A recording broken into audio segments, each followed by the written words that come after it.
Subscribe करें और bell दबाएं ताकि कोई खबर रह न जाए।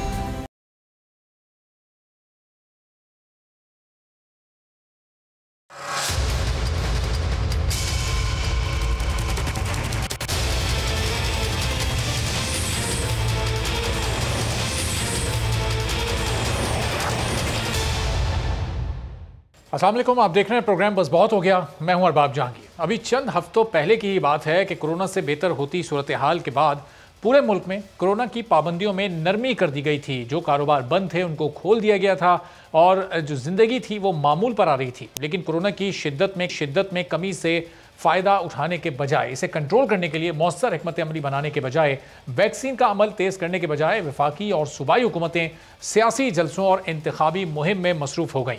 और अब जब सूरत हाल कंट्रोल से बाहर हो रही है, कोरोना इस वक्त तेज़ी से लोगों को मुतासिर कर रहा है, ये इसकी डेल्टा वेरिएंट इस वक्त तेज़ी से फैलती जा रही है, तो इस वक्त सिंध हुकूमत ने एक बार फिर से सूबे में 8 अगस्त तक लॉकडाउन लगा दिया है। सरकारी और निजी दफातर को बंद करने के अहकामात अब सामने आ गए हैं। तालीमी इदारे बंद कर दिए गए हैं, इम्तिहानात को मुलतवी कर दिया गया है। वज़ीर आला सिंध मुराद अली शाह मुकम्मल लॉकडाउन लगाकर मखसूस शोबे बंद करने की वजाहतें दे रहे हैं और उनकी जानिब से कहा गया कि हमारा हेल्थ सिस्टम इतना ताकतवर नहीं है कि कोरोना की चौथी लहर का मुकाबला कर सके, इसीलिए मजबूरन लॉकडाउन लगाना पड़ रहा है। क्या कहा उन्होंने, जरा सुनिए। ये फोर्थ वेव जो आई है, हमने अपनी हॉस्पिटल फैसिलिटीज बेहतर कर ली हैं, लेकिन वो एक हद तक है। और इसमें जो डेल्टा वेरिएंट के लिए कह रहे हैं, आज भी बात हुई थी, कह कि जी डेल्टा वेरिएंट कम से कम अगर मुझे होता है तो मैं 5 और को इन्फेक्ट ज़रूर करूँगा, एवरेज जो इसका दुनिया का आ रहा है। और पिछले 3 दिन से 2500 से ऊपर केसेस आ रहे हैं, पहले 2000 हुए। और ये हमारे पास मेडिकल फैसिलिटीज़ तो हैं, बट ऐसी नहीं है कि हम एक सस्टेन्ड पीरियड के लिए, जो इस वक्त पोजीशन है, 4 या 5 दिन में ये हॉस्पिटल फैसिलिटीज़ बिल्कुल चोक हो जाएंगी अगर इसको रोका नहीं गया। तो वज़ीर आला सिंध मुराद अली शाह ये उसी हेल्थ सिस्टम की बात कर रहे थे जिसकी अचीवमेंट का जिक्र पीपल्स पार्टी करते नहीं थकती। हेल्थ सिस्टम जिसका बजट इस साल 29.5% बढ़ाकर अब 172.08 अरब रुपए कर दिया गया है। कोरोना को रोकने के लिए वैक्सीनेशन सबसे अहम थी, लेकिन सिंध हुकूमत शहरियों को वैक्सीनेशन के लिए शायद कायल करने में नाकाम रही। वज़ीर आला सिंध ये खुद बता रहे हैं कि सूबे के मुख्तलिफ अस्पतालों में इस वक्त दाखिल मरीजों में 85% वो मरीज हैं जिन्होंने अभी तक वैक्सीन लगवाई ही नहीं है। यहाँ सवाल ये भी पैदा होता है कि इतने बड़े पैमाने पर अस्पतालों में दाखिल मरीज अगर वैक्सीनेशन सेंटर गए नहीं तो फिर वैक्सीनेशन कैसे होगी? क्या ये सिंध हुकूमत की जिम्मेदारी नहीं थी कि वो अपने शहरियों को वैक्सीनेशन की मौसर तरगीब दिलाती, लोगों के लिए वैक्सीनेशन का अमल को आसान बनाया जाता और इस वैक्सीन को घर घर पहुँचाया जाता? लेकिन हुकूमत ने इस बुनियादी और सबसे अहम काम को करने के बजाय सूबे में इस वक्त मुकम्मल लॉकडाउन लगा दिया है। पीपल्स पार्टी की यहाँ पर 13 साल से हुकूमत है और कोरोना को आए अभी सिर्फ 1.5 साल हुआ है। तो क्या इतना लंबा अरसा किसी भी वबा से लड़ने के लिए और इसके खिलाफ मौसर हिकमत अमली बनाने के लिए कम होता है? सिंध हुकूमत और वज़रा तो बयानात में यही दावा करते रहते हैं कि कोरोना के खिलाफ सबसे मौसर काम सिंध में हुआ है। वफाकी हुकूमत और इसके फैसलों पर तनकीद करना भी हमेशा वो याद रखते हैं। लेकिन अगर सब सही हो रहा था तो फिर एक बार फिर से लॉकडाउन लगाने की नौबत क्यों आई है? क्यों कहा जा रहा है कि ये कंडीशन अब कंट्रोल से बाहर हो रही है?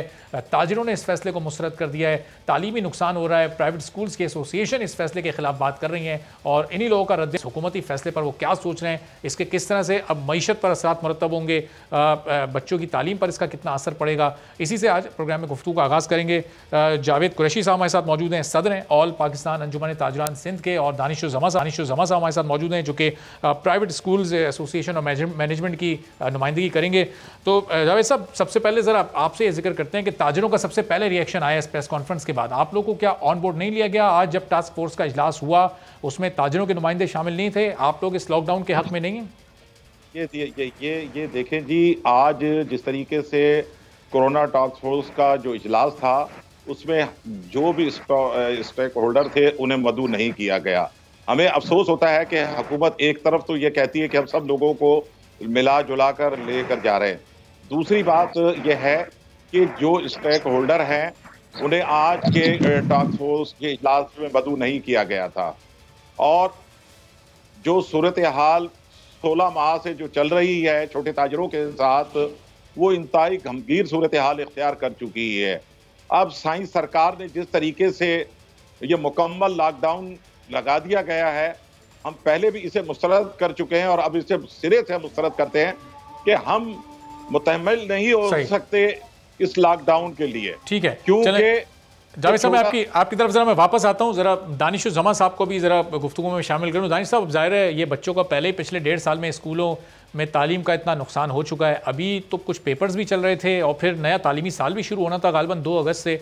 अब ये किस तरह से तमाम चीज़ें मुमकिन हो पाएंगी, क्योंकि चीफ मिनिस्टर साहब ने तो कहा है कि अब ये लॉकडाउन लगाने जा रहे हैं, तालीमी सरगर्मियाँ भी बंद ही रहेंगी फिलहाल। जी, बिस्मिल्लाहिर्रहमानिर्रहीम। Thank you so much Arbab Jahangir भाई। मैं दानिशुज़्ज़मा चेयरमैन हूँ प्राइवेट स्कूल मैनेजमेंट एसोसिएशन और साथ ही grand alliance of private schools association का स्पोक्स पर्सन भी हूँ। दरअसल बात यह है कि 2 अगस्त से नया तालीमी साल स्टैंडिंग कमेटी के फैसले के मुताबिक शुरू करने की बात की गई थी और तमाम जो तालीमी इदारे हैं, तमाम असातिज़ा और तमाम तालिब इल्म इसके लिए मुकम्मल तैयार थे, क्योंकि जुलाई से ही हम तमाम तालीम से वाबस्ता लोग इस इशू को उठा रहे थे। कंसर्न हमारा था कि जिस अंदाज में मवेशी मंडियां लगाई जा रही हैं और जिस अंदाज में दीगर तमाम जगहों पे वायलेशन, चाहे वो सियासी जलसे जुलूस की शक्ल में हो और दीगर में हो रही हैं, तो तालीमी इदारों पे इसका असरात जो है वो मुरतब होता हुआ नज़र आ रहा है। क्योंकि सबसे आसान हरबा यही है तमाम हुकूमत के लिए कि जब भी कोरोना का रेशो बढ़ता है, सबसे पहले तालीमी इदारों को जो बंद किया गया, तो अब तक तालीमी इदारों को ही बंद किया जाता है। कोई फ्लो अब तक एजुकेशन डिपार्टमेंट में आया नहीं है। चाहिए तो ये था जो आज का फैसला किया गया, उसमें इन्होंने वही बात की। हमें मंजरनामा याद आ गया कोरोना की शुरुआत का, कि जब तमाम तर चीज़ें जो है वो बंद की जा रही थी, क्योंकि उनके पास कोई हिकमत अमली नहीं थी, एक्सपीरियंस नहीं था। लेकिन हैरत है, अभी 2 साल गुजर गया, आपके पास तमाम तर तजुर्बे हैं कि आप किस तरीके से इसके वबक में आप अपने तमाम चीज़ों को फंक्शन कर सकते हैं। करना ये चाहिए था, ये SOPs के ऊपर सख्ती करवाते, तमाम इदारों को चलने के लिए एक हिकमत अमली जो है वो देते। अभी जो है खौफ व हरास जो है वो तमाम जगहों पे एक शुरू हो गया है। आवाम पहले ही बड़ी परेशान थी क्योंकि मईशत का भी बुरा हाल हुआ है और साथ ही जो है वो मुस्तकबिल भी बच्चों का दाव पे लगा हुआ है। मेरी ये गुजारिश है कि बनिस्बत प्रॉपर लॉकडाउन की तरफ जाने के तमाम तर इदारों को SOPs के अकॉर्डिंग फंक्शन करने दिया जाए, जिस तरीके से दुनिया कर रही है। ये वाहिद कराची नहीं है, मैं ये बताऊं, डेल्टा वेरिएंट इनके पास कराची में ये कह रहे हैं, लेकिन दुनिया में तो और भी ज्यादा रेशो, 40% का रेशो दुनिया की और भी जगहों पे हमारे पास मिसालें के होने के बावजूद उन्होंने तमाम तर जगहों पे जो है वो मामलाते जिंदगी आम कर दी है, लेकिन SOPs के ऊपर सख्ती करवाई है। लॉकडाउन आप कह रहे हैं इसका हल नहीं है, तो SOPs पर सख्ती के साथ अमल दरामद के बाद इस मामले को बेहतर बनाया जा सकता था। तो जावेद कुरैशी साहब, ये एतराज़ आपको है किस पे? आप लोगों को ऑन बोर्ड नहीं लिया गया और लॉकडाउन लगा दिया गया, ये आपका बुनियादी नुक्ता एतराज़ है, या फिर एतराज़ इस बात पर है कि लॉकडाउन होना ही नहीं चाहिए, SOPs को सख्ती से अमल दरामद उस पर यकीनी बनाएं और ये कारोबार ज़िंदगी चलता रहे? अरबाब साहब, मैं आपको थोड़ा सा बताता चलूँ। असल साइंस सरकार की पॉलिसी ये है कि अपनी नाअहली छुपाने के लिए ये लॉकडाउन की तरफ जा रहे हैं। आप देखें जिस तरीके से मैं सवाल हमारा ये होता है हुकूमत से कि आप जिस तरीके से लॉकडाउन लगा रहे हैं, एक शोबे को आप बंद कर रहे हैं और दूसरे शोबे को आप खोल रहे हैं। क्या कोरोना सिर्फ उन मार्केटों से आता है? क्या कोरोना जो है वो शॉपिंग सेंटरों के अंदर या शादी हाल या रेस्टोरेंट से आ रहा है? लेकिन साइंस सरकार ने आज की मैं सूरत हाल आपसे बयान कर रहा हूं, एस्को सेंटर के अंदर सेकंड डोज लगाने के लिए जो लोग गए उन्हें वहां से वापस भेज दिया गया है। इनके पास कैपेसिटी नहीं है। हमने अपने इलाकों में वैक्सीनेशन सेंटर कायम करवाए, हमने अपने स्टाफ को वैक्सीनेशन करवाई, ओनर को वैक्सीनेशन करवाई, लेकिन कल हमारी कुछ दोस्तों को कमिश्नर ऑफिस में बुलाया गया और उन्हें लॉलीपॉप दी गई कि उन्होंने परसों जो 28 तारीख को एक एहतिजाज की कॉल दी थी, उन्हें लॉलीपॉप देकर वहां से दो मिनिस्टर साहब ने फारिग कर दिया। लेकिन जावेद साहब, ये आपके जो एतराज़ात हैं वजह है, इस पर अभी मजीद डिटेल से बात करते हैं, लेकिन बहुत बड़ी तादाद में डॉक्टर्स ज़ाहिर हुकूमत को सजेस्ट कर रहे थे कि लॉकडाउन की तरफ जाना चाहिए क्योंकि मामला बहुत संगीन हो रहे हैं। डॉक्टर कैसर सज्जाद PMA के जनरल सेक्रेटरी साहब हमारे साथ मौजूद हैं। डॉक्टर साहब, आज प्रेस कॉन्फ्रेंस में जिक्र भी किया चीफ मिनिस्टर ने आपका कि आपने भी सजेशन दिया था और आपके साथ जितने आपके कोलीग्स हैं वो सब ये चाह रहे थे कि मुकम्मल लॉकडाउन हो, लेकिन क्या ये हल है या 8 दिन का लॉकडाउन? इसमें क्या मामला थम जाएंगे? फिर इसके बाद क्या होगा? और इस दौरान जो ताजिरों का मुआशी कत्ल हो रहा है उनका एहतजाज अपनी जगह, स्कूल एसोसिएशन वालों का मौक़िफ़ अपनी जगह, इस सूरत हाल बेहतरी की तरफ जाएगी इसके बाद? देखें, बात सारी ये है कि ये एक मेडिकल प्रॉब्लम है और मेडिकल प्रॉब्लम को डॉक्टर ही समझ सकता है। आप तमाम लोगों को समझाने के लिए मैं ये कह सकता हूँ कि इस वक्त अस्पताल में, कराची के अस्पताल में जगह मौजूद नहीं है। किसी को भी अगर पता करना है तो इससे पहले कि उसको वाकई अस्पताल जाना पड़े, अभी जाकर आगा खान में जाके बात कर ले, इंडस हॉस्पिटल में बात कर ले कि मेरे किसी रिश्तेदार को दाखिल कराना है, उसको ये हो गया है। वो क्या जवाब देते हैं? वो मना करेंगे। इसी तरह से इन्फेक्शियस डिजीज हॉस्पिटल है, एक एक्सपो सेंटर जो फील्ड आइसोलेशन सेंटर है, जिसको ब्रिगेडियर साहब, ब्रिगेडियर शहजाद और उनकी टीम बहुत अच्छे तरीके से चला रही है, वहाँ बिस्तर खाली नहीं है। तो मैं ये कह रहा हूँ कि ये जब सूरत हाल है तो आपको इसको देखना है ना, या तो आप दो चीजों का चॉइस करें, या तो आप अपनी जान का चॉइस करें या अपने रोजमर्रा के रूटीन को देख लें। तो उनमें से आपको एक चॉइस करना है। इस वक्त जो सूरत हाल है, आज मैंने बात की आगा खान के लेबोरेटरी वालों से, उन्होंने कहा कि 100 टेस्ट होते हैं तो उसमें 40% जो है वो पॉजिटिव आता है। इसी तरह से मैंने और दूसरे लैब से बात की तो उन्होंने कहा कि 35 से 36-37% हमारा पॉजिटिव आता है और 100% डेल्टा वायरस है। और डेल्टा वायरस इतनी तेजी से फैल रहा है, ये इंडिया में जिन लोगों ने देखा है वीडियो, जिन लोगों को पता है इंडोनेशिया में जो आजकल हालात है, जिस तरह से पहले दूसरे तीसरे वेव में अल्लाह ताला ने रहम किया है हमारे ऊपर, इसी तरह से इसमें भी रहम करे। लेकिन जो सूरत हाल है, हमें अल्लाह ताला ने अशरफुल मखलूकात बनाया है, हमें समझना चाहिए और उसकी तदबीर करना चाहिए। मैं समझता हूँ कि ये जो सिंध गवर्नमेंट ने इक़दाम उठाए हैं, ये तो मैं समझता हूँ कि एक पार्शियल लॉकडाउन है। इसमें देखिएगा कोई भी किसी भी तरीके से अमल दरामद नहीं करेगा जब तक कंप्लीट लॉकडाउन ना हो। अल्लाह करे कि इसमें कमी हो जाए। डॉक्टर साहब, चूंकि आप आज की इस मीटिंग में मौजूद थे, बड़ी इंपॉर्टेंट वो मीटिंग थी, तो पार्शियल लॉकडाउन आप इसको कह रहे हैं, ये इसका मतलब अभी आप लोग मुतमईन नहीं है? जो मेडिकल का अमला है वो चाहता है कि मुकम्मल कंप्लीट लॉकडाउन हो, ये पार्शियल लॉकडाउन देखिए बात सारी मैं समझता हूँ कि देखें, हम तो यही चाहते हैं, जो इलाज है उसका हम तरीका बता सकते हैं, लेकिन हुकूमत अपने हिसाब से देखती है। हुकूमत को माशी प्रॉब्लम भी देखना है, हुकूमत को वबा से भी अपने लोगों को बचाना है। हो सकता है कि अल्लाह करे कि ये जो हुकूमत ने इक़दाम उठाया है, अल्लाह करे कि इसी से हो जाए। लेकिन सबसे इम्पोर्टेंट बात मैं आपको बताऊं कि मैं बार बार ये कहता रहा हूं, आपके शायद आपके प्रोग्राम में भी मैंने कहा है कि खुदारा ईद से पहले कहता रहा हूं कि अगर सब चीज खुले रखना चाहते हैं आप लोग, अगर अपना कारोबार, रूटीन की चीजें सब कुछ चाहते हैं कि खुला रहे, उसके लिए सख्ती से SOPs पे अमल दरामद करें, अपनी जिम्मेदारी का एहसास करें, तो ये सब चीजें खुली रहेंगी, नहीं बंद होगा, क्योंकि नंबर ऑफ केसेस बढ़ेंगे नहीं, नंबर ऑफ अमवात नहीं बढ़ेंगे। डॉक्टर साहब, ये आज के डॉक्टर साहब आज का जो इजलास हुआ, इसमें तमाम स्टेक होल्डर्स ऑन बोर्ड थे, उसमें ताजिरों के नुमाइंदे थे, उसमें शोबे तालीम के लोग थे और दीगर इंडस्ट्रीज से ताल्लुक रखने वाले लोग मौजूद थे। तमाम स्टेक होल्डर्स को ऑन बोर्ड लेकर सिंध गवर्नमेंट ने फैसला किया, या फिर अकेले उन्होंने सिर्फ आप लोगों के साथ कंसर्न किया और ये फैसला सुना दिया? लेकिन मेरे ख्याल में जुबैर मोतीवाला साहब थे जो ताजिर को मेरे ख्याल में कर रहे होंगे, एक रेस्टोरेंट के थे लोग, से कुछ पॉलिटिकल पार्टीज भी थी, तो लोग तो थे वहां पे। तो आई थिंक ये एक अच्छा डिस्कशन हुआ और एक मैं समझता हूँ कि शायद इस कराची वालों के लिए एक बेहतर फैसला हुआ। अगर इसके बावजूद भी नहीं अगर बढ़ता रहता है तो फिर मैं समझता हूँ कि there will be no choice except कि कंप्लीट लॉकडाउन हो। लेकिन मैं तमाम आपके तवज्जुह से लोगों से दरख्वास्त करूंगा, तमाम लोगों से कि खुदारा SOPs को फॉलो करें और इस दौरान जो 9 दिन का लॉकडाउन जो लगा है, इससे फायदा उठाएं, हुकूमत भी फायदा उठाए, अपने अस्पतालों की जो फैसिलिटीज हैं, जो बेड्स हैं, उसको भी बेहतर करें और आवाम भी फायदा उठाएं कि जल्द से जल्द वैक्सीनेट कराएं। चलें डॉक्टर साहब, इसका यही हल है कि वैक्सीनेट हो जाए। बाकी मेहमानों की तरफ जाता हूं, उससे पहले बस आप ये बता दीजिएगा, जो दोबारा ये चौथी ये लहर आई है, ये लोगों ने वैक्सीन नहीं लगवाई या फिर हुकूमत ने खुद इस पूरे अमल को बहुत ज़्यादा लाइट ले लिया था, वैक्सीनेशन की वो मौसर तरगीब उन्होंने लोगों को नहीं दी, ये फैक्टर बहरहाल है इस चौथी लहर के इतना फैलने में? चलें डॉक्टर साहब चलेगा। डॉक्टर साहब बहुत बहुत शुक्रिया, आपने अपने कीमती वक्त में से वक्त दिया। मैं तो दानिश साहब, ये ज़ाहिर जो डॉक्टर दिखा रहे हैं वो तो बहुत खौफनाक है, हुकूमत जो हमें मंजर दिखा रही है वो बहुत खौफनाक है कि रोज़ 35-40 के करीब लोग अब यहाँ मरना शुरू हो गए हैं, 3,500-4 हज़ार के करीब केसेस आना शुरू हो गए हैं।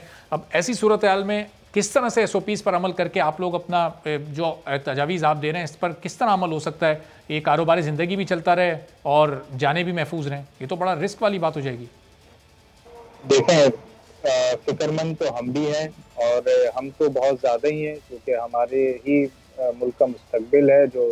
और शुरू से देखें, स्कूल ने, तालीमी इदारों ने तो एक बेहतरीन SOPs फॉलो करने की जो है वो एक एग्जाम्पल सेट की है।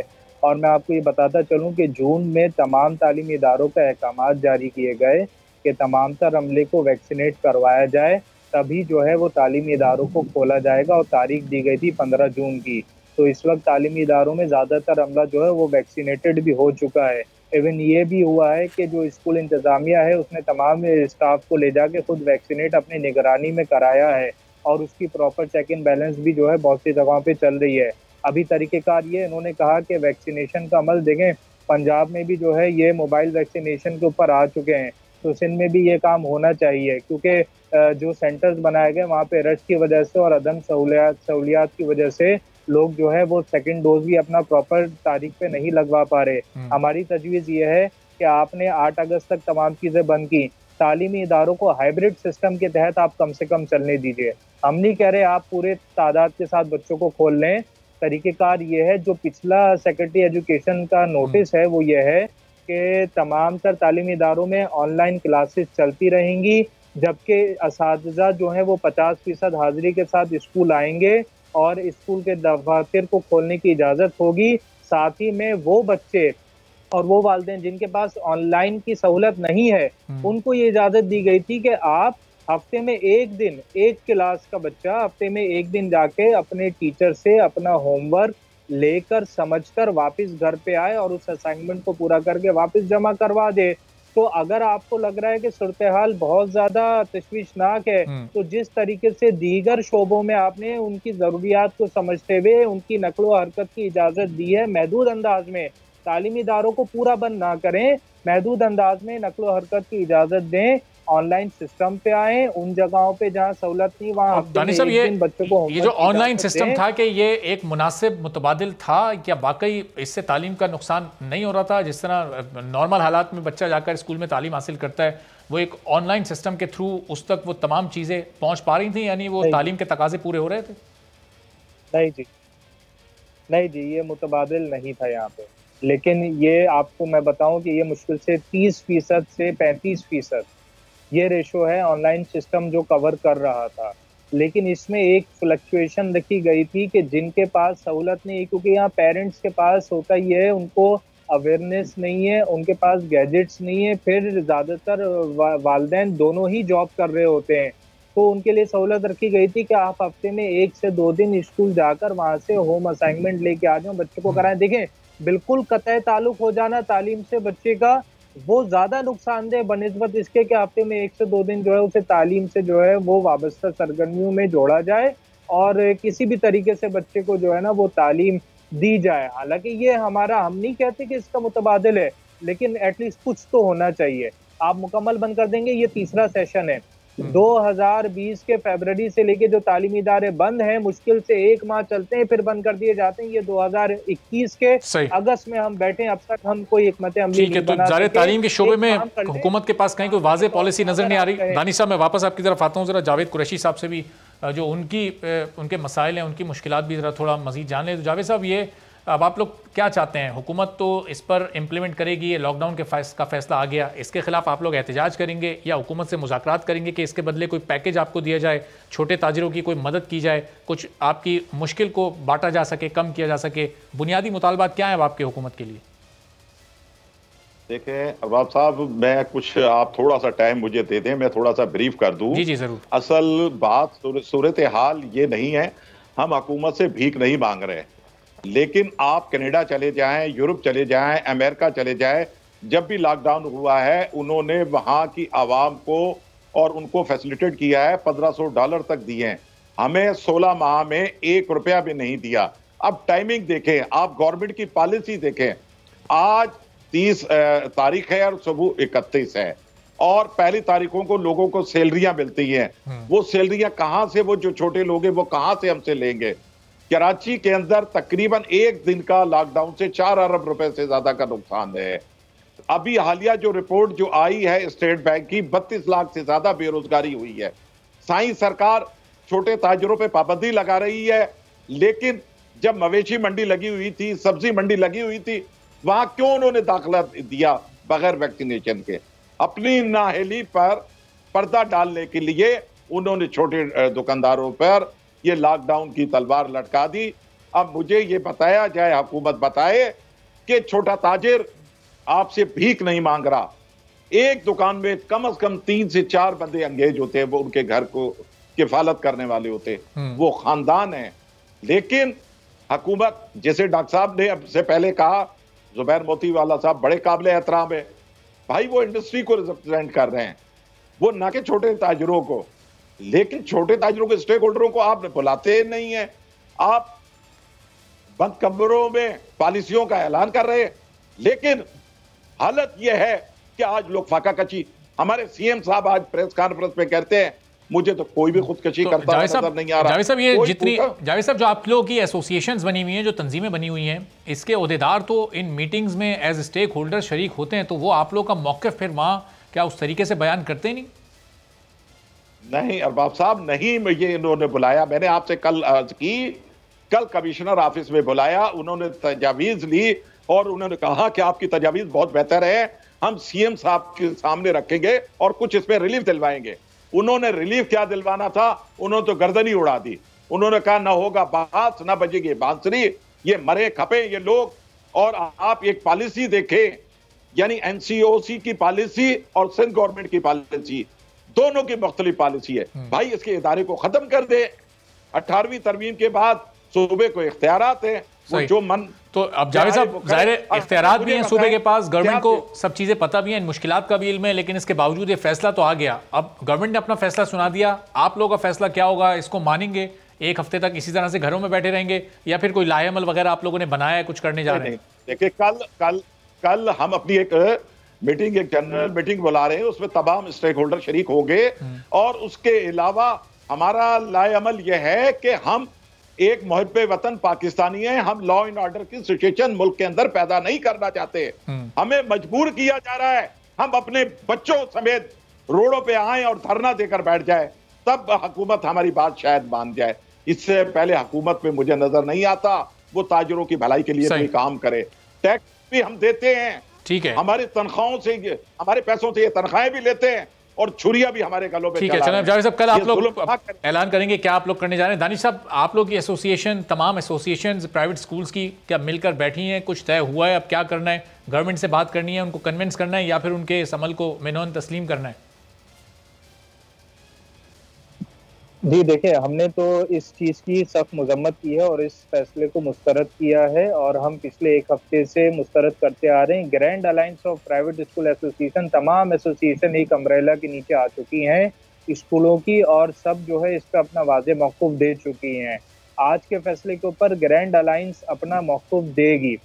हमने ये फिलवक्त, मैं अपनी एसोसिएशन के मार्फत से ये इनसे मुतालबा कर रहा हूँ कि तालीमी इदारों को आप फौरी तौर पे हाइब्रिड सिस्टम के तहत चलने की इजाज़त दें, क्योंकि ये लॉकडाउन लगा है कराची में, ये बात है कराची की, लेकिन पूरे सिंध की मैं यहाँ पे बात कर रहा हूँ कि सिंध के दीगर तमाम जो इजला हैं वहाँ पे उनका क्या कसूर है। वहाँ पे तो कोविड का रेशो कम है, इतना ज़्यादा नहीं है।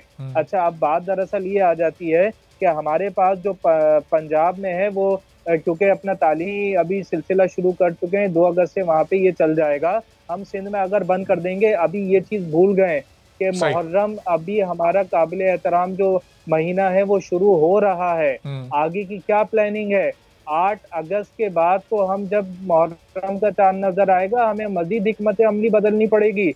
तो ये अभी से इस तरीके से कर देंगे तो ये तो पूरे महीने की बात करें ना, 8-10 दिन की बात क्यों करके। चलें, यानी स्कूल एसोसिएशन वाले भी इस फैसले को मुस्तरद कर रहे हैं, ताजिर बरादरी भी इस फैसले को नहीं मान रही। बहुत बहुत शुक्रिया दानिश-उज़्ज़मा साहब, जावेद कुरैशी साहब और डॉक्टर कैसर सज्जाद साहब भी हमारे साथ मौजूद थे। और ज़ाहिर है डॉक्टर्स हुकूमत को सजेस्ट कर रहे हैं लॉकडाउन होना चाहिए। हुकूमत ने अमल दरामद कर भी लिया, लॉकडाउन का ऐलान भी कर दिया, लेकिन बहुत सारे ऐसे तबके हैं जो इस लॉकडाउन को नहीं मान रहे, जो ये कहते हैं कि उनका माशी कत्लेआम हो रहा है, तालीम का नुकसान हो रहा है। एक ब्रेक लेते हैं, ब्रेक के बाद जब वापस आएंगे तो मुल्क की कुछ सियासी सूरत हाल पर गुफ्तगू करेंगे, एक ब्रेक के बाद।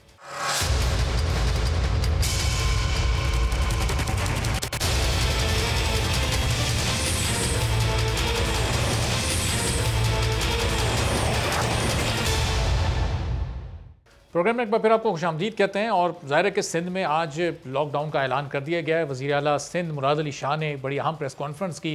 सुबह एक तवील मीटिंग हुई और उसके बाद अब यहाँ लॉकडाउन लगा दिया गया। तो इस लॉकडाउन के बारे में अभी हमने मुख्तलिफ तबका फ़िक्र के लोगों से गुफ्तगू की, लेकिन कुछ सियासतदानों से भी इस पर गुफ्तगू करना बड़ा ज़रूरी है, चूँकि इस दौरान सियासी सरगर्मियाँ होती नहीं। मुल्क भर में इलेक्शंस भी होते रहे, आज़ाद कश्मीर में ज़िमनी इंतखाब हुए, सियालकोट का ज़िमनी मार्का हुआ, और इसी दौरान ये जो चौथा ख़तरनाक वेरिएंट डेल्टा वेरिएंट गर्दिश कर रहा था और अब वो सिंध में और ख़ास तौर पर कराची में पूरी तरह से फैल चुका है। तो ज़रा जो सियासी गुफ्तगू है वो चंद मिनट बात करते हैं। राना तनवीर साहब नून लीग के सीनियर रहनुमा हमारे साथ मौजूद हैं, उनसे ज़रा पहले इसी पर गुफ्तगू करते हैं कि राना साहब, सिंध में आज जिस तरह से लॉकडाउन का आगाज़ कर दिया गया है, कल से इसका बाकायदा आगाज़ होगा और अगले 8-9 रोज़ तक तमाम कारोबार यहाँ पर बंद रहेगा। चंद एक कारोबार जो बुनियादी होते हैं उनको ज़रा इस्तिस्ना हासिल है। सिंध हुकूमत का फैसला आप कैसे देख रहे हैं? और फिर मुल्क भर में ये जो जिस तरह ये वेरिएंट फैल रहा है, इसी दौरान ये जलसे जुलूस भी होते रहे, ज़िमनी इलेक्शंस भी होते रहे, तो किसी हद तक सियासतदानों ने और सियासी कारकुनों ने भी अपना हिस्सा डाला इसको फैलाने में आवाम के साथ। राना साहब, समझते हैं आप ऐसा?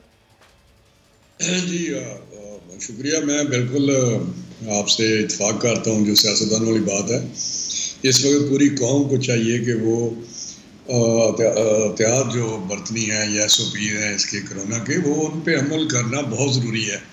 और आपने देखा कि तमाम तर जो मेडिकल साइड है, वैक्सीन या दूसरे इलाज मुआवजा करने के बावजूद दुनिया भर में वो कहते हैं कि जो SOP है, मास्क है, डिस्टेंस है, उससे आप ग्रेज करें।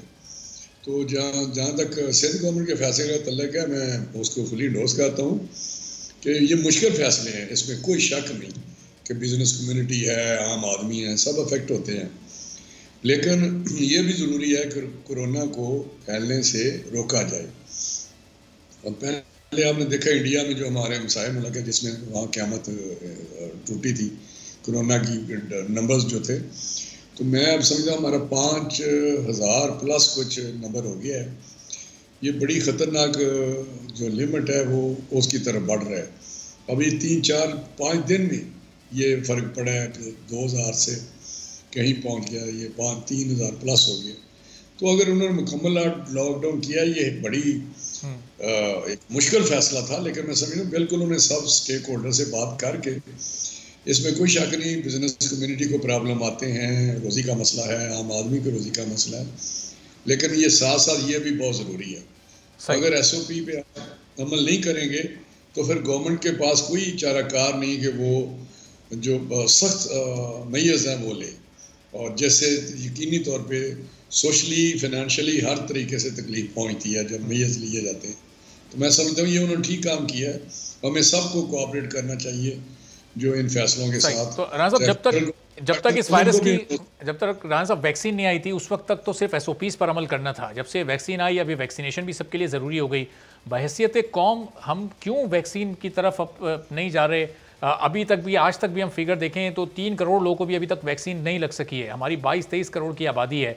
हमारी सियासी जमातें अपने कारकुनों को क्यों नहीं कन्विंस कर रही, उनको पाबंद क्यों नहीं कर रही कि अगर आपने जलसे में आना है, जुलूस में शिरकत करनी है, तो पहले आप खुद वैक्सीनेट अपने आप को करवाएं, वैक्सीन लगवाएं, और फिर आकर इस तरह ज़िमनी इलेक्शन में शिरकत करें या वोट डालें।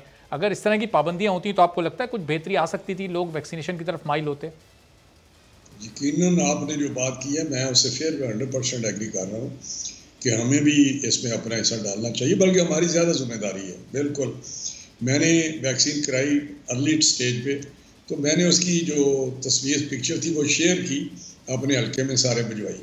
फिर मैंने एक वीडियो मैसेज किया वहाँ पे, कॉल एक रिकॉर्ड करा के अपना मैसेज, वो मैंने वहाँ पे एडमिनिस्ट्रेशन को भी कहा कि ये जो वहाँ पे लोकल एडमिनिस्ट्रेशन थी कि मेरा मैसेज भी लोगों तक पहुँचाएँ।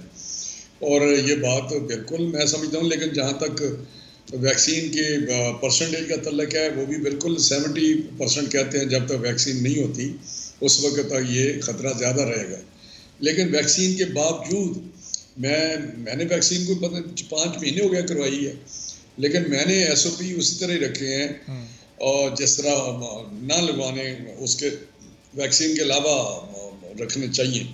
मैं समझता हूँ कि जो आप UK का हाल देखें, अमेरिका का हाल देखें, जहाँ 15 करोड़ अमेरिका में 15 करोड़ से भी तजावज़ कर गए हैं, और यहाँ भी ये 60% को टच कर रहे हैं UK में। लेकिन वहाँ पे भी जो नंबर इन्फेक्शन का है वो बहुत बढ़ रहा है। जब सियालकोट का ज़िमनी इलेक्शन पाकिस्तान तहरीक-ए-इंसाफ ने जीता तो उस वक्त जो जश्न के मनाजिर थे वो देखकर पूरी कौम ही वो देख रही थी कि किस तरह से वहाँ हज़ारों की तादाद में लोग मौजूद थे, जश्न मनाया जा रहा था, स्टेज पर पाकिस्तान तहरीक-ए-इंसाफ के रहनुमा मौजूद थे।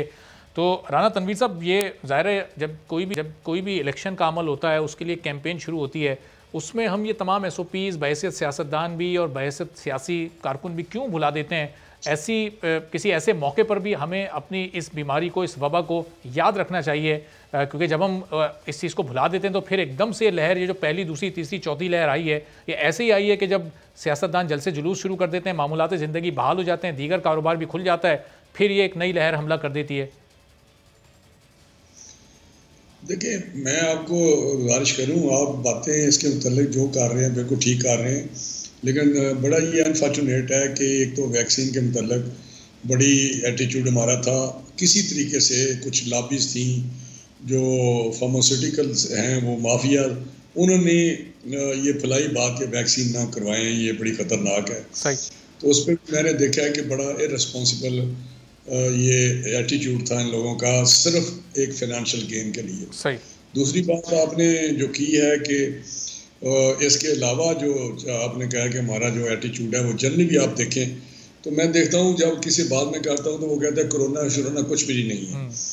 तो मैं जहाँ तक मेरा तल्लक है, मैंने तो आपको बताया कि मैं इस पे मास्क पहन के 1.5-2 साल से घूम रहा हूँ। बिल्कुल राजा साहब, आप तो ज़रा SOPs को फॉलो कर रहे हैं, ज़रा सियासी गुफ्तगू शुरू करते हैं। बस राजा यासिर साहब से भी इससे मुतालिक मैं 1-2 सवाल ज़रा कर लूँ, फिर सियासत की तरफ आते हैं। राजा यासिर साहब, इलेक्शन आपने जीता, बहुत मुबारक हो, लेकिन उसके बाद जिस तरह जश्न मनाया गया, ये डेल्टा वेरिएंट से मुतालिक आप ही लोग हमें बता रहे हैं, असद उमर साहब हुकूमत का हिस्सा हैं, आप हुकूमत का हिस्सा हैं, कि ये कितनी ख़तरनाक लहर है।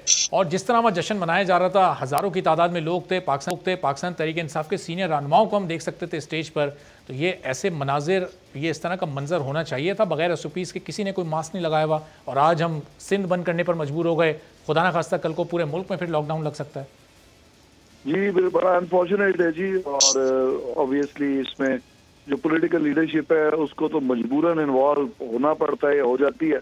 और एक जनरल क्योंकि अवेयरनेस का मसला है, आवाम जो है वो इन चीज़ों को बिल्कुल समझते भी नहीं है।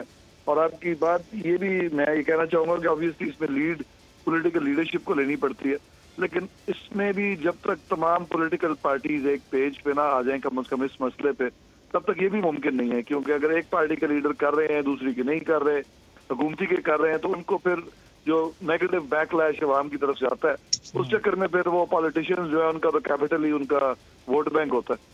और बजाय उनको अगर आप एजुकेट करने की कोशिश करें अपने वोटर्स को, तो वो बजाय के बात समझने के वो कहते जी सन पढ़ाना बंद करो ना, जी सारी गल सुनो। तो it's a very uphill task. मैं खुद भी ये फेस करता हूँ अपने हल्के में जाके, और अगर वहाँ पे आप कोशिश करें मास्क पहनने की और पूरे जो SOPs पे अमल करने की, तो people not only start making fun of you, बल्कि वो रिएक्शनरी भी हो जाते हैं। सही। तो ये तमाम मामलात हैं। और जो आपने बात की ऑब्वियसली वो बिल्कुल ठीक है। तो राजा साहब, ये अभी चंद माह पहले आपने डस्का में ये इलेक्शन पाकिस्तान मुस्लिम लीग नून से हारा था, वो क्या मामलात थे वो सबके सामने ही था। ये 2-4 महीने में ये ऐसा क्या आपने काम कर दिया सियालकोट में कि वहाँ के लोगों की सोच बदल गई, आपने 6-7 हज़ार के मार्जिन से हरा दिया, आपके उम्मीदवार को 60,000 से भी ज़्यादा वोट मिल गए, इलेक्शन जीतने में आप कामयाब हो गए। कैसे हुआ है सब कुछ? पंजाब की रूरल पॉलिटिक्स है ना, वो बुनियादी तौर पे धड़ों पे बेस्ड है। और एक धड़ा बहरहाल ये बात एस्टैब्लिश हो चुकी है कि अगर एक धड़ा नून में है तो दूसरा PTI में है। इससे पहले वो पीपल्स पार्टी में होता था दूसरा धड़ा, तो पीपल्स पार्टी ने अपना ग्राउंड लूज किया, PTI के पास दूसरा धड़ा है। जितने इलेक्शन जो हैं वो आपने हारे हैं PTI ने, उसमें भी सेकेंड PTI ही आई है। और जब दोनों में से एक धड़ा आपके पास होता है तो फिर 2-3 चीजें मैटर करती हैं। एक ये कि इलेक्शन आपने लड़ा कितना अच्छा है, कैंडिडेट आपका बेहतर है या नहीं, और ऑब्वियसली एक जनरल जो परसेप्शन पब्लिक में होती है। इससे पहले ये चल रही थी कि महंगाई भी थी, जो कि अभी भी है। लेकिन राजा साहब, पंजाब में तो इन जनरल मुकाबला होता ही नून लीग और पाकिस्तान तहरीक इंसाफ में, तो वहां अगर आप दूसरे नंबर पर भी आते हैं तो जी मुकम्मल कीजिए।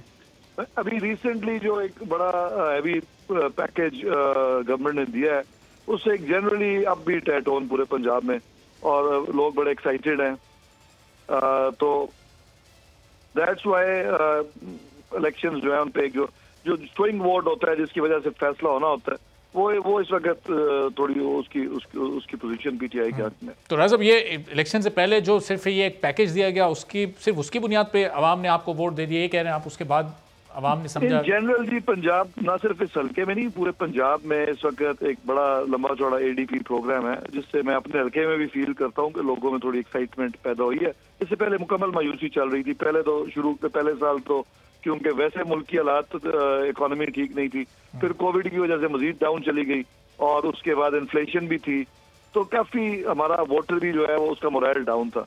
लेकिन अभी गुज़िश्ता 2-4 माह में ये जनरली मोरल अप हुआ है, और उसका जो इफेक्ट है वो 5-7 हज़ार वोटों में लाजमी होता है कम अज कम एक हल्के में। ठीक है, बाकी धड़े की गेम है जी। ये कैंडिडेट अच्छा था, इनका एक धड़ा मौजूद है वहाँ पे, और आपने सही, और जो पीटीआई के जो धड़े जो मुखालफत करते थे, या होता है कि कोई नजरियाती वोटर्स होते हैं वो एग्री नहीं कर रहे होते टिकट से, तो गवर्नमेंट का ये काम होता है कि उनको एग्री करवाए, या आपकी पॉलिटिकल पार्टी का ये काम होता है, तो उसमें हम कामयाब हो गए हैं इस दफा।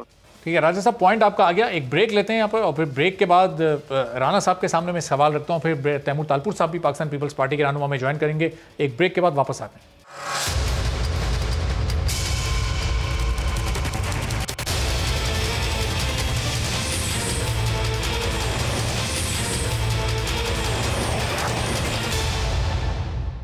प्रोग्राम में एक बार फिर आपको खुशामदीद कहते हैं। राजा यासिर हुमायूं साहब, राना तनवीर साहब हमारे साथ मौजूद हैं। तो राना साहब, ये अभी आप आज़ाद कश्मीर के ज़िमनी इलेक्शन की शिकस्त ही नहीं भुला पाए थे, अभी उससे नहीं संभल पाए आप कि ये सियालकोट का ज़िमनी इलेक्शन भी आ गया, ये इसके नतीजे को आप तस्लीम करते हैं? कहीं कोई छोटी मोटी ज़रूर कोई बदनज़मी हो सकती है, लेकिन बतौर मजमूई ये रिजल्ट्स आपको कबूल हैं? देखिए, जो आपने कहा कि आज़ाद कश्मीर के वो जो हार है उसको भी आप नहीं संभल पाए थे, तो मैं समझता हूँ तो आदी हो गए इन जख्मों के। हमें 4 साल से मुसलसल कारी जख्म लग रहे हैं हर सतह पे, लेकिन हम तो बिल्कुल फाइटर हैं। मैंने बड़ा टाइम देखा है, बड़े बड़े मुश्किल दौर भी देखे हैं। बेनज़ीर साहबा का जो पहला दौर था उसमें बड़ी मुश्किलात थी, फिर मुशर्रफ का दौर भी देखा, जेलें भी काटी। लेकिन मैं इससे हट के बात करता हूँ कि ये जो बात कर रहे हैं, मैं समझता हूँ कि ये सारी चीज़ें ठीक कर रहे होंगे, लेकिन जो आपने कहा ना क्वेश्चन कि क्या 3-4 महीने में क्या बेहतर हो गया है, तो मैं उसको बड़ा एक मुस्सदा बताता हूँ कि इन्होंने कोशिश की है कि वो तरीका इस्तेमाल ना करें जो डस्का इलेक्शन में हमें किया था। धुंध में बंदे गायब हो गए, बंदों को अगवा कर लिया और ले गया, वहाँ पे जाके कोशिश की। अब ये स्मूथ काम करने की इन्होंने ट्रेनिंग ली है कि वही पोलिंग पे अंदर ही 4-5-6 बंदे जाकर ठप्पे लगाते रहे, वोट डालते रहे। तो राजा ये चंद हफ्ते में ये ट्रेनिंग हो गई, इतने ट्रेन हो गए कि कहीं कोई शवाहिद भी मौजूद नहीं। ओवर ए पीरियड ये आज़ाद कश्मीर में भी यही हुआ है। तो ये इनको ट्रेनिंग देने वाले भी बड़े मास्टर हैं। उन्होंने कहा कि यार हमसे पूछ लो किस तरह करना है, तो उन्होंने भी कोई इनको समझाया बुझाया कि भाई इस तरह काम चलने दें और ये बेहतर रहेगा। तो अब मैं समझता हूँ कि मेरा तो एक ही क्वेश्चन है पीटीआई वालों से कि खुदा के लिए वो काम ना करें जैसे अवाम का इलेक्शन प्रोसेस से इत्मीनान उठ जाए। और आज़म, ये जो भी नताइज सियालकोट में आया, आज़ाद कश्मीर में आया, उससे शहबाज शरीफ साहब बहुत ज़्यादा नाराज़ हैं अपने पार्टी की क़यादत को लेकर, कैंपेन को लेकर। कुछ सदारत वगैरह छोड़ने की उन्होंने धमकी भी दी है किसी इंटरनल मीटिंग में, कुछ ऐसी भी खबरें गर्दिश कर रही हैं साहब? नहीं, ये टोटल एक बेसलेस और मैं समझता हूँ एक फजूल किस्म का क्या प्रोपेगेंडा है। वो शहबाज साहब प्रेसिडेंट हैं और रहेंगे और अपना रोल अदा करते रहेंगे। ठीक है, एक तकलीफ ज़रूर हुई है, हमने अपने अंदर भी बैठ के सारा डिस्कस किया है कि किस तरह इनके जो धांधली के अज़ाइम थे उनको रोका जा सकता था। हमने उस हद तक नहीं रोका। हम खुशफहमी में थे कि ये हमें नहीं कर सकते बीट, लेकिन सियालकोट में भी यही हुआ कि हम उस तरह जो हमें रजिस्ट करना चाहिए था, जैसा डस्के में हमने किया था रजिस्ट, उस तरह हम शायद नहीं कर सके धांधली को रोकने के लिए। वरना तो 5-5-6 वो तो सबको पता है, लोगों ने हमें अपने हाथ दिखाए हैं कि ये देखे मैंने 5 वोट डाले 5 उंगलियों की। तो ये छोड़े ये बात। तो राजा साहब, जब इतने सारे शवाहिद आपके पास, जी आप बात मुकम्मल कर लें, आप बात जी मेरी बात ये है कि ज़िमनी इलेक्शन की एक सीट से या डस्का की सीट से इनकी गवर्नमेंट पे तो कोई फ़र्क नहीं पड़ना, लेकिन जो सबसे ज़्यादा रिस्पॉन्सिबिलिटी वो होती है सिटिंग गवर्नमेंट की जो इस वक्त है कि ऐसा ना काम करें जैसे डेमोक्रेटिक हमारे प्रोसेस है या डेमोक्रेटिक इलेक्टोरल प्रोसेस है वो उसकी क्रेडिबिलिटी ख़त्म हो जाए। और उसको चाहिए कि अपना थोड़ा सा एक तरफ ये शफाफियत की बात करते हैं कि हम रिफॉर्म चाहते हैं कि शफाफियत आए इलेक्शन में या लोगों को इतराज़ात ख़त्म हो जाए, एक्सेप्ट करें सारे रिजल्ट। दूसरी तरफ ये रिफ्लेक्शन ये है कि वहाँ से ये रिफ्लेक्ट हो रहा है कि अगर मेरी नीयत शफाफियत की है या इलेक्शन रिफॉर्म इस पॉइंट ऑफ व्यू से मैं करना चाहता हूँ तो फिर उनको अपना कंडक्ट शो करना होगा जो इस वक्त इलेक्शन होते हैं, चाहे वो ज़िमनी इलेक्शन है, चाहे वो गिलगित बल्तिस्तान का है या आज़ाद कश्मीर का है, तो वहाँ पे भी इनको शो करना पड़ेगा कि yes we mean transparency and fairness. तो वो तो साफ पता चल रहा है कि अगले इलेक्शन में ये क्या प्लान कर रहे हैं, लेकिन इंशाल्लाह अगले इलेक्शन में जनरल इलेक्शन होगा उसमें ये कुछ नहीं कर सकेंगे। ठीक है, चलें पाकिस्तान पीपल्स पार्टी के रहनुमा तैमूर तालपुर साहब। तैमूर साहब, ये ज़िमनी इलेक्शंस पर इस वक्त बात हो रही है, तो ये पीपल्स पार्टी बड़ी खुश है, बिलावल साहब बड़ी शाबाशियाँ दे रहे हैं, आज़ाद कश्मीर का इलेक्शन जीतने की 11 सीटें जीत गए, नबील गबूल साहब को शोकॉज हो गया उस बयान पर, उन्होंने जो 16 सीटों वाला दिया था। ये वाकई किसी ने यकीन दहानी कराई थी पीपल्स पार्टी को कि 15-16 सीटें आपको मिल जाएंगी, या गबूल साहब ने वो जोश खिताबत में उस वक्त वो बात कह दी बस? अरबाब साहब, आपको पता है किस तरह से पीपल्स पार्टी और नून लीग को कॉर्नर किया जा रहा है हर तरफ से, तो आप कैसे सोच सकते हैं कि इन हालात में कोई इस तरह की बात हो सकती है? आपने अगर वो क्लिप देखा है नबील गबूल साहब का, क्योंकि मैंने भी वो क्लिप सुना है, जब वो क्लिप मैंने शुरू में सुना तो मुझे लगा कि वो कुछ और बात कर रहे हैं, पर जब उन्होंने बात क्लियर की तो बहुत स्पेसिफिकली कहा है कि हमारे वोटर्स, हमारे लोग, हमारे वहाँ के लोकल पार्टी के जो अहदेदार थे उनका कहना था कि मैं कम से कम 16 सीटें लेनी चाहिए थी। तो ये चीज़ मेरे ख्याल से क्लियर हो गई थी हमारी, उसी वक्त हमने थोड़ी देर बाद उन्होंने वजाहत की थी प्रोग्राम में आगे चलकर, वो ऐसा लगा कि कहीं किसी से कोई मैसेज किसी का आ गया हो, तो फिर उन्होंने वो वजाहत कर दी उस बात की। नहीं, वो वजाहत इसलिए की क्योंकि वो एक इम्प्रेशन ऐसा उस बाद में समझे कि आया जो नहीं आना चाहिए था। हम मेरे ख्याल से अभी डैगर्स ड्रॉन है पॉलिटिकली टुवर्ड्स ईच अदर, और हमारा मुकाबला बहुत सख्त चल रहा है।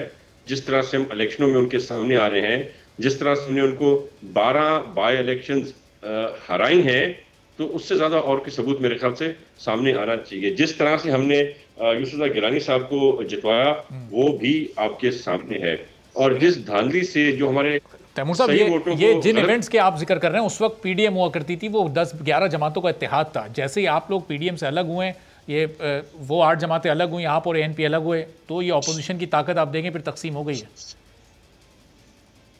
बिल्कुल सारी बात है, 2 बड़ी पार्टियां हैं, जब 2 बड़ी पार्टीज एक साथ थी तो उसमें डिफरेंस पड़ता था। आज वो 2 बड़ी पार्टीज का मेरे ख्याल से मौक़िफ़ वही है, उनका स्टांस वही है, उनका मकसद वही है। दोनों पार्टियां यही चाहती हैं कि हम किसी भी तरह इस मुल्क को इमरान खान न्याजी के चुंगल से बाहर निकालें, इन करप्ट और नाअहल लोगों से इस मुल्क को बचाएं। जो इन्फ्लेशन इन लोगों ने लाई है, जो आज लोगों का जो इन लोगों ने हाल कर दिया है, वो आपके सामने है। तो हमारे मकसद सेम है, पर अफसोस कि कुछ वजूहात से हम नहीं पीडीएम को आगे चला सके। अगर चलाते तो ऑफकोर्स बहुत ही बेहतर होता। मैं समझता हूँ हो सकता है कल फिर पार्टी की लीडरशिप डिसाइड कर ले कि मुल्क की मफाद में, मुल्क की बेहतरी के लिए हम फिर एक साथ हैं। बाकी जहाँ तक बात है हमारे कैंडिडेट्स की, तो उन्होंने बिल्कुल इतनी बड़ी धांधली के होते हुए बोल के कैमरा ने भी कैप्चर किया किस तरह से गंडापुर जाके रिश्वत बांट रहा था। एक जगह पे तो आपने कैप्चर किया, बाकी हजारों जगह पे तो आप कैप्चर नहीं कर सके ना। वो जो लाखों की गाड़ियां वहां पे चली हैं, जिस तरह से इलेक्शन डे पे डिप्टी स्पीकर आके बैठ गए पोलिंग बूथ्स के अंदर, वफाकी वजीरों ने आके कंट्रोल ले लिया, जिस तरह से लोगों ने सरकारी मशीनरी का इस्तेमाल किया, वो आपके सामने है। और आपने देखा कि जब इलेक्शन कमीशन ने इनको हुक्मनामा दिया कि गंडापुर जैसे लोगों को आप जो माहौल खराब कर रहे हैं, जिनको ना तो अपनी माँ बहन की शायद तमीज़ है, ना किसी और की माँ बहन की तमीज़ है, और ना ही उनको लोगों के शहीद लीडरों की बारे में बात करने का सलीका या तरीका सिखाया गया है, तो जब उनके हुक्मनामे पर भी उनको निकालने का कहा, तो उस कानून की, उस हुक्म की धज्जियां उड़ा दी इमरान नियाजी ने और अपने साथ जहाज में बैठ के गंडापुर को ले आया। ये कहाँ की शराफत है, ये क्या तरीकेकार हैं। सही। और इन सब यानी चीजों के यही हुकूमत थी और यही मशीनरी थी तैमूर साहब, जब ज़िमनी इलेक्शन जिनका आप जिक्र कर रहे हैं, जब आप हुकूमत को शिकस्त दिया करते थे, यही साल था। तो राना तनवीर साहब, इसका मतलब कि जब PDM टूटी, पीपल्स पार्टी अलहदा हुई, नून लीग अलहदा हो गई, आपके साथ ज़ाहिर मौलाना साहब और दीगर जमातें हैं, तो बहरहाल उसका नुकसान हुआ है। नून लीग वाकई ये सोचती है कि PDM जब तक साथ थी, PDM के प्लेटफॉर्म से जब तक आप लोग इलेक्शन लड़ते थे, आप हुकूमत को शिकस्त दे दिया करते थे, हुकूमत के बयानियों को बड़ा डेंट पड़ता था, इम्पैक्ट एक आप क्रिएट करते थे, अब वो नहीं कर पा रहे आप लोग अलग अलग।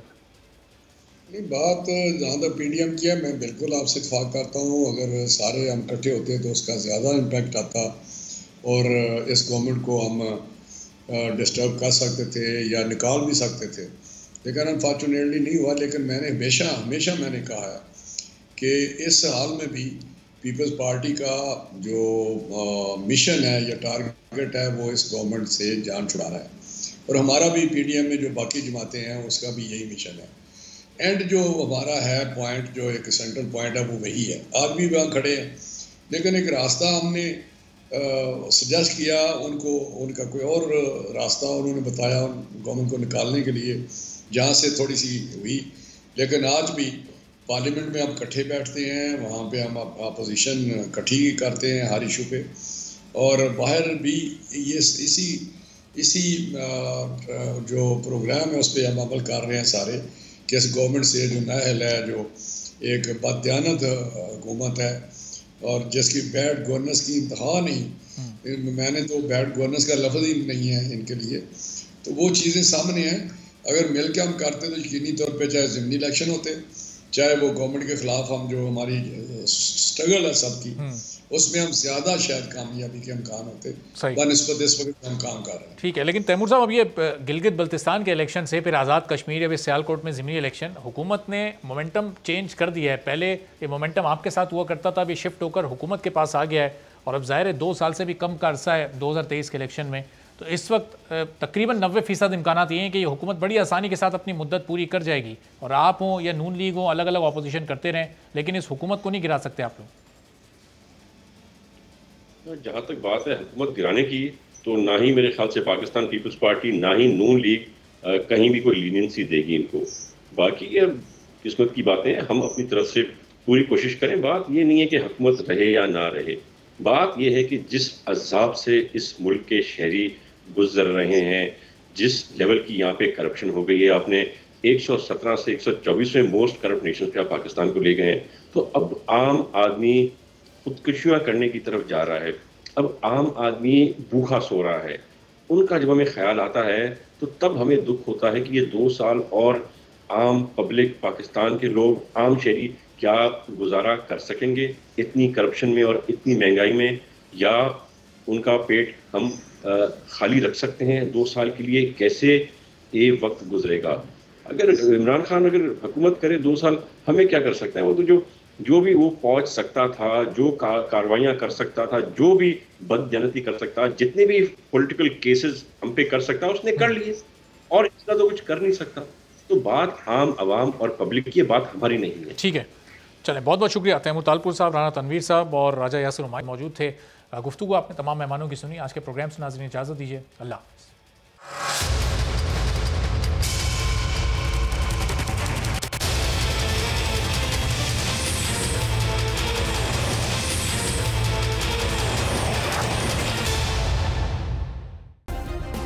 सब्सक्राइब करें और बेल दबाएं ताकि कोई खबर रह न जाए।